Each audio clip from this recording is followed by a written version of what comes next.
CM Siddaramaiah 50 ಕೋಟಿ offer ಹೇಳಿಕೆ ರಾಜಕೀಯ ನಾಯಕರ ಮಧ್ಯೆ ಬಡಿದಾಟಕ್ಕೆ ಕಾರಣವಾಗಿದೆ. ಯತ್ನಾಳ್ ಅವರೇ 1,000 ಕೋಟಿ ಸಂಗ್ರಹಿಸಿದ್ದಾರೆ ಅಂತ ಹೇಳಿದ್ರು ಅಂತ ಸಿಎಂ ಮಾತಿಗೆ ಡಿಸಿಎಂ ಡಿಕೆ ಧ್ವನಿಗೂಡಿಸಿದ್ರು.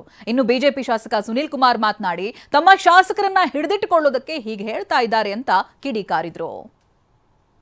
ಈ ಸಾರಿ ಹೇಗಾದ್ರೂ ಮಾಡಿ ಸಿದ್ದರಾಮಯ್ಯ ಸರ್ಕಾರ ಕಿತ್ತಾಕ್ಬೇಕು ಅಂತೇಳಿ 50,000 ರೂಪಾಯಿಗಳನ್ನು 50 ಕೋಟಿ ರೂಪಾಯಿಗಳನ್ನು ಒಬ್ಬೊಬ್ಬ MLAಗೆ ಆಫರ್ ಮಾಡೋರು.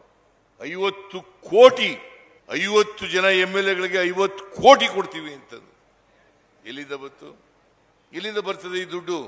ಏನು ಯಡಿಯೂರಪ್ಪ ಪ್ರಿಂಟ್ ಮಾಡಿದ್ನ? ಬಸವರಾಜ ಬೊಮ್ಮಾಯಿ ಪ್ರಿಂಟ್ ಮಾಡಿದ್ರ? ಅಶೋಕ ಪ್ರಿಂಟ್ ಮಾಡಿದ್ನ?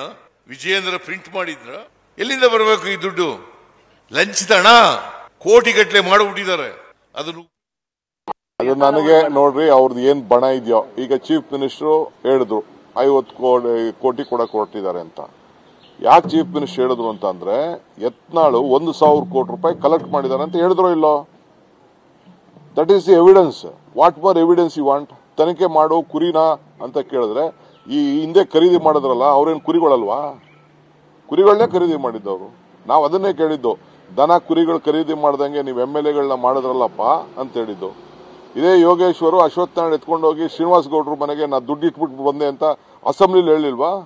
ಉಪಚುನಾವಣೆಯ ಬಳಿಕ ಈ ಸರ್ಕಾರದಲ್ಲಿ ಮುಖ್ಯಮಂತ್ರಿಯ ಸ್ಥಾನವನ್ನ ಸಿದ್ದರಾಮಯ್ಯ ಕಳ್ಕೊಳ್ತಾರೆ. 3 ಸ್ಥಾನಗಳನ್ನ NDA ಅಭ್ಯರ್ಥಿಗಳು ಗೆಲ್ತಾರೆ. ಈ ಸೂಕ್ಷ್ಮ ಅವರಿಗೆ ಗೊತ್ತಾಗಿದ್ದರಿಂದ ಹೈಕಮಾಂಡಿಗೆ ಬಿಜೆಪಿಯ ಮುಖಾಂತರ ಪರೋಕ್ಷವಾದಂಥ ಸಂದೇಶವನ್ನು ಅವರು ಕೊಟ್ಟಿದ್ದಾರೆ. ನಾವಂತೂ ಸರ್ಕಾರ ರಚನೆಯನ್ನು ಮಾಡಲಿಕ್ಕೆ ಬಿಜೆಪಿ ಮುಂದಾಗೋದಿಲ್ಲ.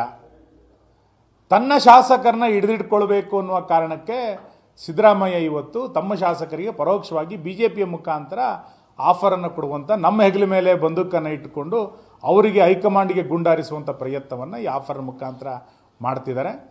ತಮ್ಮ ಶಾಸಕರನ್ನ ಹಿಡಿದಿಟ್ಕೊಳ್ಳಿಕ್ಕೆ ಹಣದ